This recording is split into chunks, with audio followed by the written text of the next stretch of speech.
Welcome, ladies and gentlemen. You know what that music means. It means it's time to talk some sports, baseball specifically. It is crunch time, and we got two of the sharpest minds in the biz coming to hang out with us here in a mid-afternoon. We got Dave Potts. Cheese is good. What's happening, Cheese? Good to see you. Good to see you. I was also doing the air drums, but I stopped right before we came on. Yeah, you were right on it though. Yeah, it was a very sudden end. It's just all of a sudden you're on, and then I could have gone for another 15 seconds of that song for sure. Right. I was digging the vibes. We got Taylor in the house as well. Taylor, how are you, good sir? We're used to seeing you for hoops. Turns out you know a thing about baseball as well. Yeah, doing well. Actually, took down a tournament for the first time this season last night, so I feel extra qualified to be on to talk about this indescribable 3 to 4 game slate today. Indescribable. Use the word thrilling, if you would. Yeah. It's. I assume when you say you took down a tournament and now you feel qualified, that this was a baseball tournament that you won. Yes, it was the $1.20 max on DK that has 1K to first and about 6 cents to fifth. So good to get first. It's a good one to win first. Yeah, you don't want to fall down the ladder in that one. You want to briefly describe what you did? What was your winning approach there? What your stack and pitcher combo was, maybe? Yeah, on a tiny game, it was a 4-gamer, I think, last night. Slate like that, I'm more likely to play a pretty aggressive, conservative style. 5-man Cub stack in the bad weather was one of them. Also faded glass now, and targeted the Pirates chalk with Trevor Williams, Javier. So a little off the board, but paid off. And the Cubs and the Rockies did not care about that weather at all. Did they score a bunch? I didn't. Second night in a row, the Cubs went nuts, and even the Rockies scored 8 runs last night. Yeah. Were there homers? But no, it was all a bunch of singles and doubles. Yeah. That really pisses me off. Which really doesn't change. Like, that's the thing. Cold weather does not really limit singles at all. That right there. Literally, the only thing it really does is it makes some home runs and out. But singles, doubles, triples, those are all pretty much going to fall the same way. The only thing the cold weather does is some things that would have been home runs become outs. And over the course of a game, that matters. But you can still put up a hell of a lot of runs. And especially on a 4-game slate like last night, you don't really need a bunch of homers because there's not going to be a bunch of homers. Yeah. That always tilts me when I bet an under based on weather, and then they score like 15 runs, and I'm like, God damn, how'd they do that? And there's like single, sack fly, errors. Man, cool. Love that. All right. Well, we're not here to reminisce. We're here to look ahead, to prognosticate, talk about what is to come. And for that, I guess I should do my weather thing, right? Yeah. That would be. Why don't you do that? That'd be nice. I was hoping it'd be super straightforward, and I kind of tweeted that it would be, and now I almost want to go back on that a little bit. There's rain that's moving into Washington probably around first pitch. I think the odds of them late starting are high. That is certainly what, in fact, like, they're idiots if they don't late start. Like, they're going to late start. And I know they're idiots, but they're going to late start. And then back behind that, there's just not a whole lot out there. High resolution models are trying to bring one more downpour, maybe like an hour and a half later. I can't rule out a delay back behind that. Hell, I can't even rule out they get this downpour and they late start, and then they see another one coming and they pause, and then they do something stupid and postpone it. But I really don't think that's the case. Like, you just play this game as if the second downpour doesn't exist, because it might not. It legitimately, there's only like a 40% chance that even happens. So you certainly play hitters. You probably play pitchers too, and just hope that second round never really makes it over the ballpark. You cool with that, Cheese? That works. There's definitely chalky hitters in that game, and a viable, kind of the only truly viable cheap pitcher is in that game as well. But he's a cheap pitcher. I think it's worth just risking it. If there's a delay, oh well. Yeah, it's not as if we've got 14 other games to choose from, right? So there's really no reasonable pivot for a cheap pitcher. Your only pivot is to spend up. Yeah, plenty of people reminding me that it is the Nationals in a home game, and they can and will do something stupid, and that is true. But I sure don't don't think this is the time for that. Hopefully. Matt says if they start on time, they're not going to start on time. They're not going to start on time. I'm just putting it out there into the world now. If 15 minutes from now we haven't heard anything, we can reevaluate that. But I fully expect that they are going to late start. That's my spiel. Cheese, you want to give me a rundown on maybe where we stand with pitchers? Yeah. So the obvious important note is it's 3 games on FanDuel, 4 games on DraftKings, which does end up being a pretty big difference on a slate this size. There's essentially 3 good pitchers on FanDuel and 4 good pitchers on DraftKings, with Josiah Gray being a kind of like tier of his own, maybe worth a shot cheap pitcher, and then 3 nonsense pitchers that you would just play just to be different and hope that something weird happens. Right. Which is fine on a. Yeah, sure. Yeah. Slate. And it's not like the top pitchers are, there's no Spencer Strider on the slate. It's like they're pretty good pitchers, but they're not amazing, can't miss pitchers. Okay. Well, let's dive into those pretty good pitchers. Yeah. What's super interesting about this slate, just everything about it, is the most expensive pitcher is Pablo Lopez. The highest projected owned pitcher is Pablo Lopez. But neither our projections nor the bat projections have him first. They have Tanner Bybee projected higher at a lower salary at lower ownership. So if you are a person, and there's a lot of them out there who say you always trust the projections, you cannot play Pablo Lopez. Like, don't tell me that you trust projections and play Pablo Lopez. You cannot have it both ways. You can have it whichever way you want, but you cannot have it both ways. The projections say you have to play Tanner Bybee. That is what the projections say. He's projected higher at lower ownership. There's no two ways about that. Are you against the projections? Is that what you're about to tell me? I'm not against that. I think all 4 top pitchers are the exact same. Oh. I have a very slight preference for Pablo Lopez, but I like Lance Lynn and Seth Lugo every bit as much as Bybee. I think the thing that's holding Bybee's ownership down is he's the guy who had the terrible first start. He had this totally random 5-walk game against Oakland. Oh yeah. I don't see any red flag. I think he's fine. I just think Pablo Lopez is a better pitcher than Tanner Bybee. The reason the projection favors Bybee is his matchup a little better for strikeouts. But my lean on this is thinking that such a huge percentage of people just run lineups based on projections that the ownership is actually going to be basically flat. Yeah. I don't think there's a real ownership bump to any of the top 4 pitchers. The top 3 on FanDuel, the top 4 on DraftKings. I think we're going to see something like 30-30-30 on FanDuel between Lopez, Bybee, and Lynn, with Josiah Gray picking up the other 10%. And on DraftKings, I think we're going to get 30-40 of the top 4 guys with 25% Josiah Gray.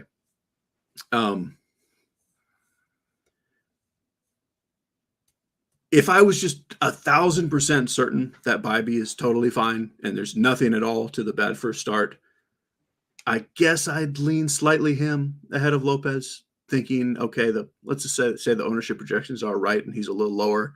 But I will tell you that Bybee is my lowest owned of those top 4. It's all very close. It's toss-uppy. But I have Lopez 1, Lugo 2, Lynn 3, Bybee 4. So fair to say you don't think that you're going to win or lose, or at least how do I word this? You're not going to be able to win your way with knowing what's going to happen at pitcher, because you feel all those guys are not. Yeah. And really, it would be very surprising if any pitcher outscored the rest of the slate by 10 points. Yeah. But if someone can, it's Pablo Lopez. Like, he's the one pitcher who could theoretically strike out 10 batters. I don't think anyone strikes out 10 batters today because he doesn't really have the matchup for it. But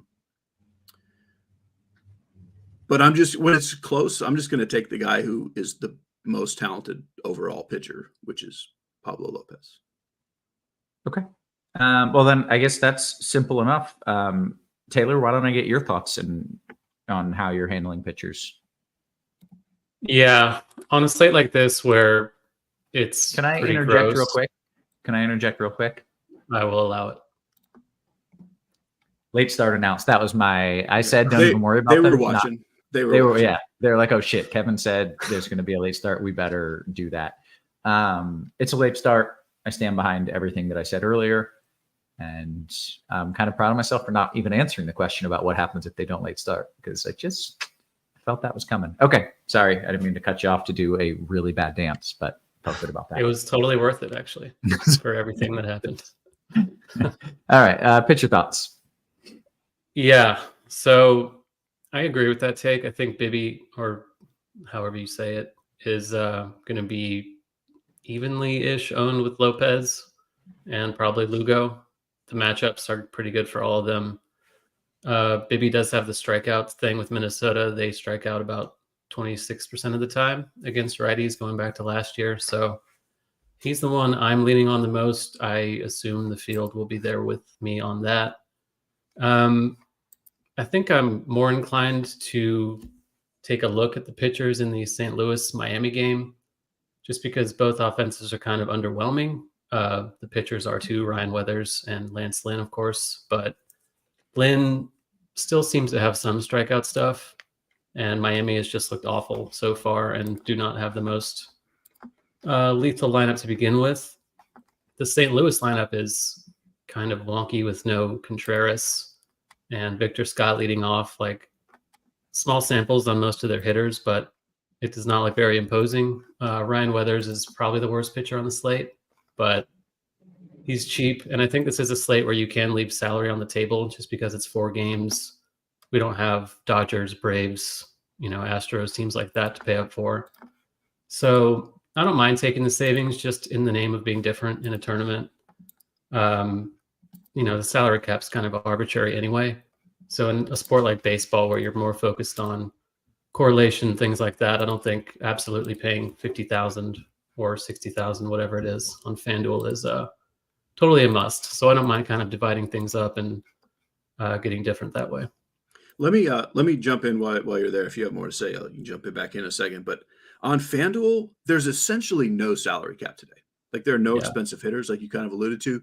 So if you want to play a cheap pitcher, like please leave salary on the table, or else you just have the exact same lineup as everyone else with that pitcher. Like I don't even think you could spend your whole salary cap if you played Weathers or even Gray. But like, don't try. Like you just don't need to do it. Yeah, that's a good note. Yeah, I think that's all I had for now. Okay. Well, then you get the honor of starting off talking about some of the bats and some of the stacks specifically. So, Taylor, what are your favorite stacks here? Kind of like I said, on a slate like this, I'm more willing to go against a chalky pitcher and hope he's off today. It's that kind of slate. I think the chalk is going to be Pittsburgh largely, facing Josiah Gray on the road. Park upgrade for them. Gray has kind of had issues with power, especially against lefties over the years. Strikeout stuff has been hit or miss. Really since 2021, he's been kind of average-ish in that regard. The Pirates do have a decent lineup, particularly in terms of lefty power. So I think they are going to be the chalky stack along with Kansas City. Kansas City facing Mike Soroka. Soroka's kind of a wild card. He's been hurt basically since 2019. First year, I believe, with the White Sox now. So he didn't look good in his first start of the year. I think KC is a pretty decent lineup these days with some power. Those should be the chalky stacks. But me personally, I'll be mixing them pretty evenly with teams like Cleveland and the White Sox, just because those are the teams facing the aces. And that's one way to go against the grain on a slate like this. I don't think that's totally insane to do. Yeah, that seems fair enough. Cheese, your thoughts in the stacker department? Yeah, chalk is definitely Pittsburgh. Probably Kansas City second, like Taylor said. I definitely prefer Kansas City over Pittsburgh. I'm okay to just play 1, 2, 3 Pittsburgh lefty power bats just as fill-ins here and there. I guess St. Louis would be my next favorite stack, not because they're good, but because Weathers is not. But the other thing I want to do on this slate is play bats against my pitcher, like 1 or 2 bats here. Play Pablo Lopez with Jose Ramirez. Play Lance Lynn with Jazz Chisholm. Play Seth Lugo with Lewis Robert. You're not playing for shutouts in these games. Like, I think like that's a way to get different without playing bad players. So that's one of my favorite things to do. Nice. That makes a lot of sense. And generally, you're looking for a power bat who can hit a home run, and maybe the pitcher gives up 1 or 2 solo shots and gets 7 or 8. It's ideal with someone like Lance Lynn, who's a good pitcher but gives up power to lefties. He can strike out 10 guys and give up 2 or 3 solo homers, and you can catch those because they're so likely to be lefties. Yeah. And then I also, in that same realm, I like the cheap Twins lefties against Bivey, mostly because they're cheap and they have the same kind of power as the chalkier Pittsburgh bats. Yeah. Okay. You guys are smart. I like it. I feel very informed on the pitchers and the stacks. Let's go position by position, help the people out. Might be a little weird with such a small slate, but we'll do it anyways. Cheese, start us off at the old catcher spot, if you don't mind. Yeah, we were going to have Wilson Contreras chalk. He is out, which I sadly think leads to Sal Perez and Riley Adams chalk, because those are the guys I love. I really like Riley Adams anyway, but he's going to pick up extra ownership now. But I don't think it matters, really. I think we have a bunch of guys at 20% owned. Bo Naylor's one of the guys I think you can play even in a Lopez lineup. And then Henry Davis and Ivan Herrera, I think, are more in stacks guys. Gotcha. All right. Taylor, any other thoughts of catcher? No, there's really not much else to like. Henry Davis is the one that stands out the most to me. Do a few minutes on Martin Maldonado, if you will.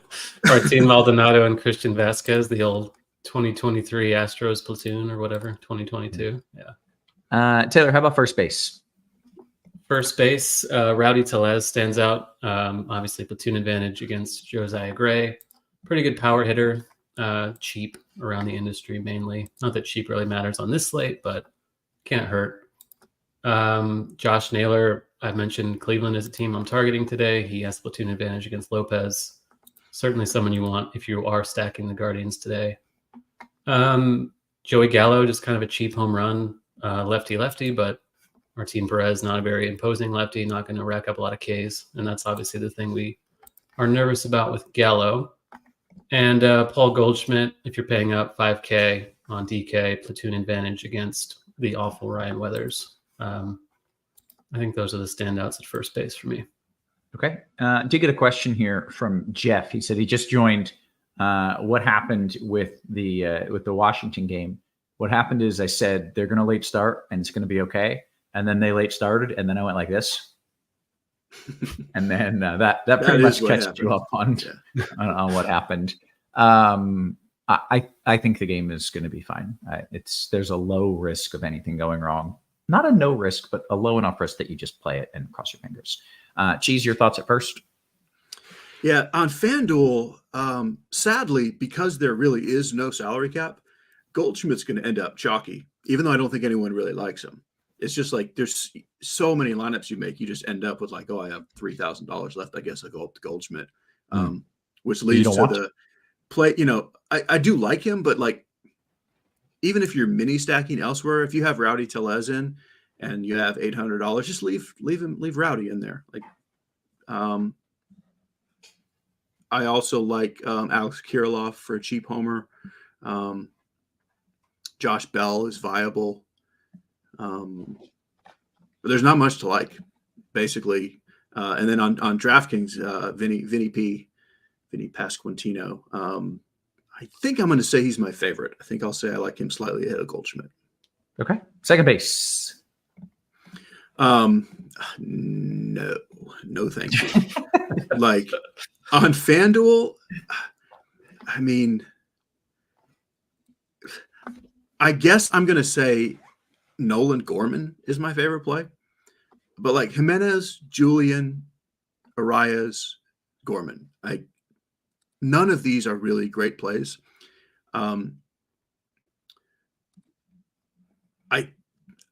I just like Gorman and Julian have a little more power than Jimenez and Arias, and I don't really feel like I want to just play for maybe this guy gets a single and Jimenez steals a base. Yeah, maybe he does. I don't know.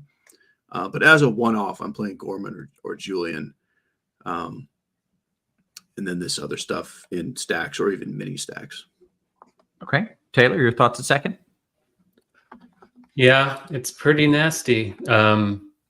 Jared Triolo is a guy on DK that has second base eligibility. I suppose you can consider him, certainly if you're stacking them, even as a one-off, just because the position is so poor that I think that's okay. He's hitting 8th, but kind of is what it is.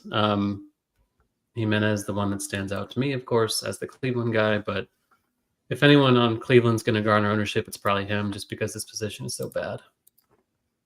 Okay. Matt says apparently the tarp isn't even on the field, and I swear to God, if they like let the field get flooded with this little downpour and postpone, I'm gonna lose my mind. I'm gonna throw my computer, and I'm gonna lose my mind. But that's not gonna happen. They're not gonna be that dumb. They'll get the tarp on there. Okay. How about I think we're at third base, Taylor. Yeah, this looks a little better. I think Jose Ramirez is a guy you can play even if you are playing Bibby, or rather Lopez, sorry. Just the top power option for the Guardians, and the slate doesn't really have a lot of other high upside bats. He's a guy that can hit for power and run, so I think he's fine, even if you're playing Lopez.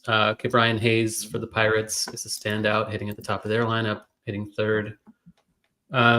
Jake Berger, Nolan Arenado, kind of mid-range guys with power. Arenado's been quite bad. He might be a bit washed up potentially at this point, but it's early in the season.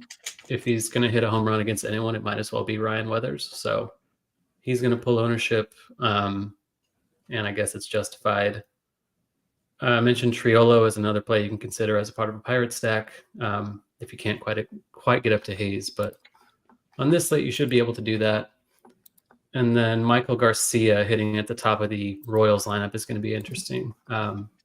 Hitting for more power early in the season, also has some speed upside. So I think he is going to stand out as a pretty good play too. Very good. Geez, your thoughts and plans at third? Yeah, I do like Jose Ramirez the best. And again, that is in Lopez lineups as well. Those two do not bother me at all to have them in the same lineup. I'm torn on Jake Berger. Like I love his power, but Lind strikes out righties and Berger strikes out. So there is a lot of risk there, but I think I'll play Berger ahead of Hayes and Arenado on his own. But any of those guys are kind of key parts of a stack just because of where they are in the lineup. And then I'll go back to just random nonsense Trey Lipscomb if I need someone cheap on DK. Okay. Shortstop, geez. Shortstop's actually really good, especially on DraftKings where you have Bobby Witt as well as O'Neal Cruz. I think Cruz is going to be the chalkiest player on the whole slate on FanDuel.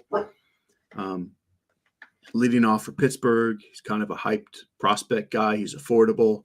People aren't going to want to play CJ Abrams as much because it's lefty-lefty. So I think we'll see Cruz as the chalkiest of the chalk. But he's certainly my favorite FanDuel play. But on DraftKings, I want to get up to Bobby Witt because I still think Cruz will be the chalkier option because of salary. So give me as much Bobby Witt as I can get. And then I'll full punt with Braden Schumacher, missing a letter if I need it on DraftKings, or like Willie Castro on FanDuel if I need a punt. But I'm also, I should say, I'm totally fine with O'Neal Cruz chalk on FanDuel because there just isn't that much there. Like Carlos Correa is another one of these guys that's just on the downside of his career, and I don't really care for him that much. So I'm eating Cruz chalk for the most part. Of the two hyped prospects, right? Ellie De La Cruz, O'Neal Cruz, who is better, Cheese? At this very moment,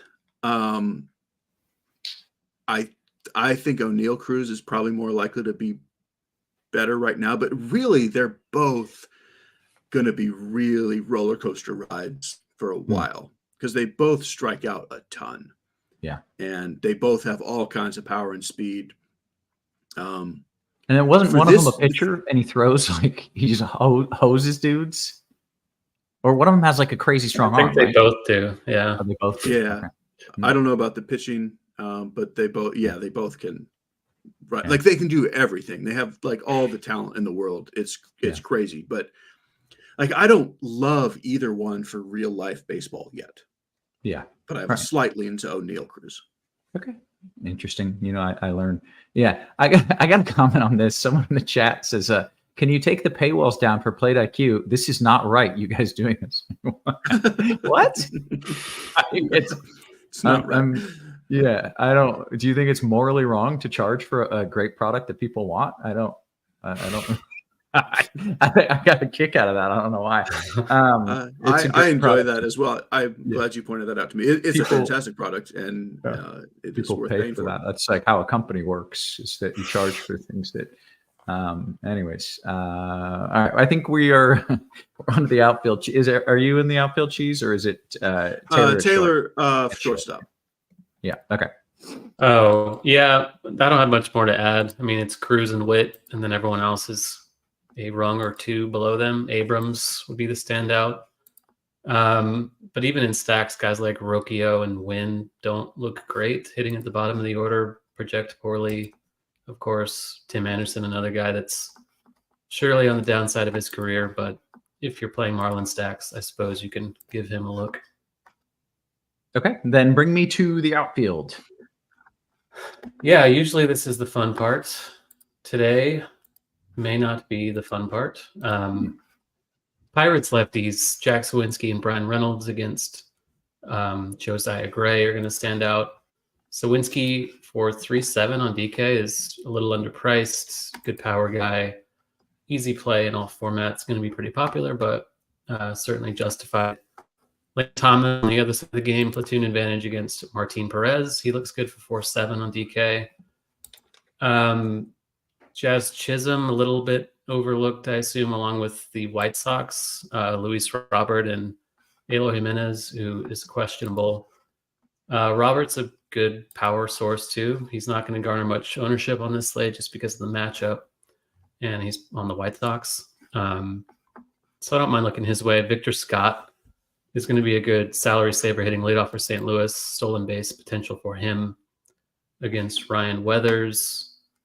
You're kind of just looking to fill out stacks. Otherwise, MJ Melendez, not a bad play in the middle of the Royals lineup. Byron Buxton, in theory, has power speed upside. Haven't really seen it so far this season, but it is early. I don't mind him if you're stacking against Bibby either. Okay. Nick says it's like calling Domino's and asking for free pizza. It's like calling Domino's and being like, that pizza was so good that it's wrong of you to charge for it. it's like if the product is really shitty, then you could be like, don't put that behind the paywall. Like it's so bad that doesn't make sense. But if it's really good, then that is a reason to charge for it. It's just okay. Outfield, Cheese. What do you got? It's pretty deep. Like it's not. We don't have the high end superstars like most nights, but it's still the deepest position. And I mean, Taylor named most of the guys, and I agree. Like Pittsburgh lefties are the chalk. Certainly Sawinski at his price. I think Lane Thomas will get a good bit of ownership, especially on FanDuel. I love Jazz Chisholm and Luis Robert just because they're the two good hitters going against good and semi-popular pitchers. And then, you got your cheap twins, I think are fine. Jesus Sanchez also has a cheap bat against Lynn. Also, the kind of the bottom of the Royals lineup, I think, will get a little overlooked. And they've got 3 outfielders with some power. Actually, 4 if you count Melendez, who's middle of the lineup. Velasquez, Renfroe, and Isbell. So I do not mind going full Royals outfield in any Casey stack. Okay. Joseph just popped in. He says, hey, what's up with the Washington game? He says, why is it looking like it won't play? That's aggressive. It's a late start, and I do expect they will play after. I'd put it at like 95%, if not higher than that. There's a few spotty downpours, and could there be a world where each and every one ends up over the ballpark an hour spaced out, and it just is this horrible combination of factors. Sure, I've seen it like 3 times in the 10 years that I've been doing this. So I think that they're just going to play after this. That's it. I think that's all we really need to know. Let's do some home run picks. We have 9 minutes to kill still, I believe. And we're not going to have a whole lot of questions. There's probably like 17 people watching because it's the middle of the day. People have jobs. So Taylor, you want to lead us off with some home run choices? Something chalky and something sneaky. Let's see. Something chalky. I'll say Rowdy Tellez. I assume he'll be fairly popular because the Pirates will be. Overlooked. Let's see. I'll go with Michael A. Taylor. Very nice. Cheese, you got a couple names for me? Yeah, I'll go chalky Bobby Witt and sneakier Nolan Gorman and Riley Adams. Very nice.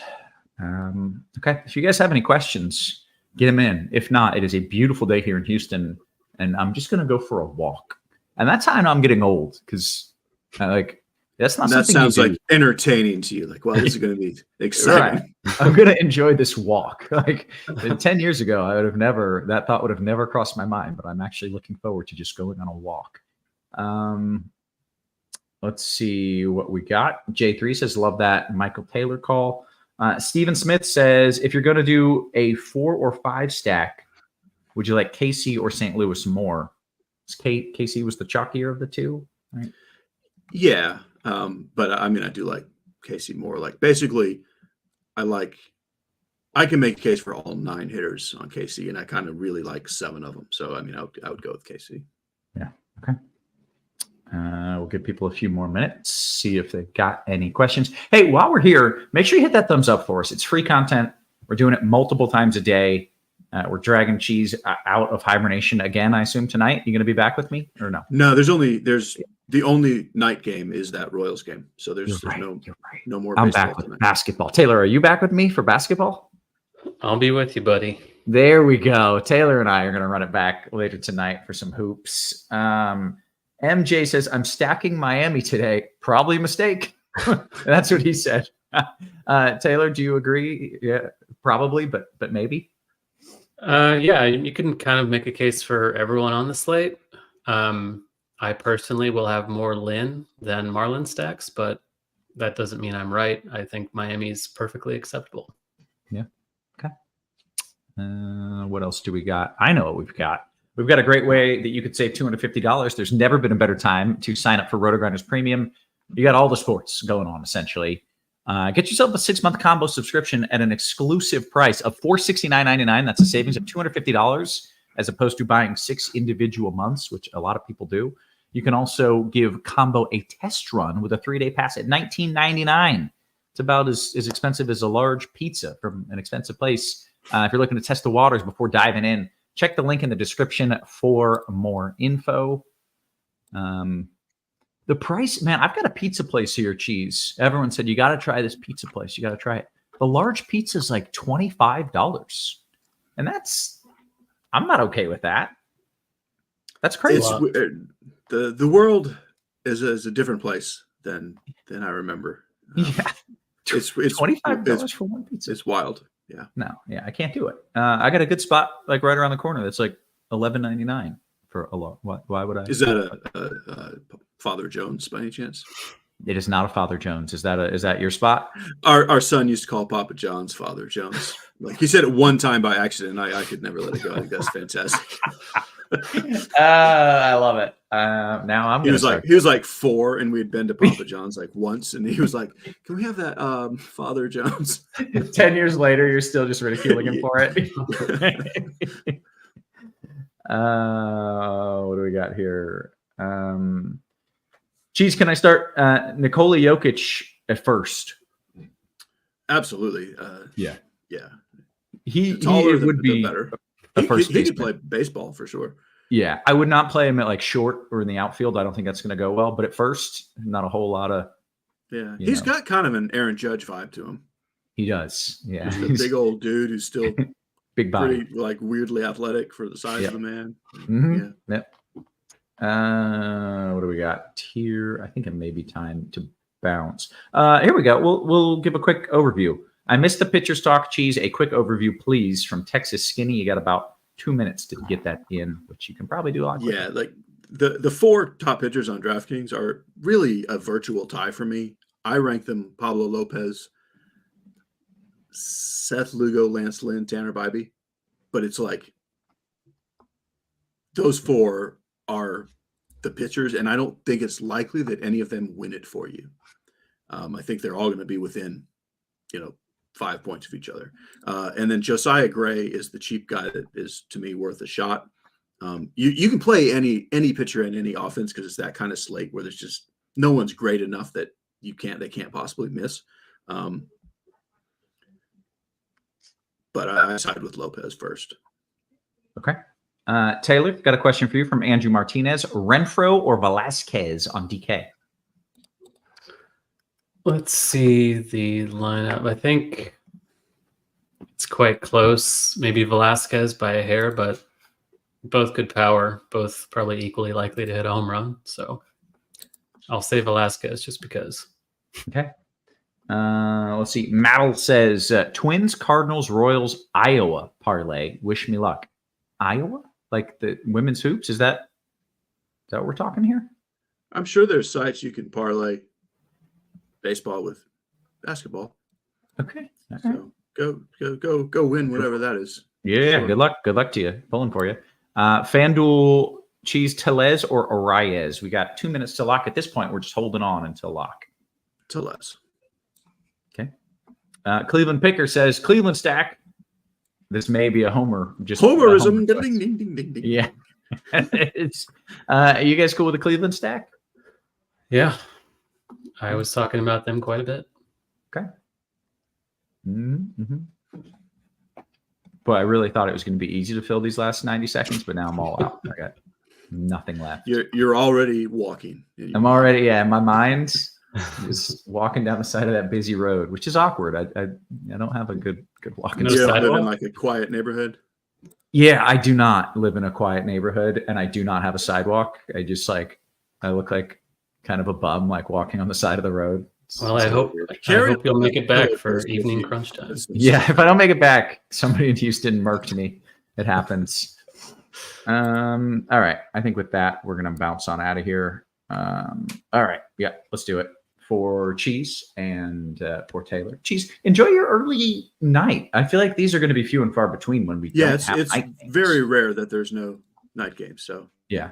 Enjoy it. That sounds amazing. I'm thrilled for you, and I wish that I too did not have to be back later tonight. For Cheese and for Taylor, who I will see in just a couple of hours, guys, we appreciate you. We love you, and we will catch you later on tonight. You have been cooked.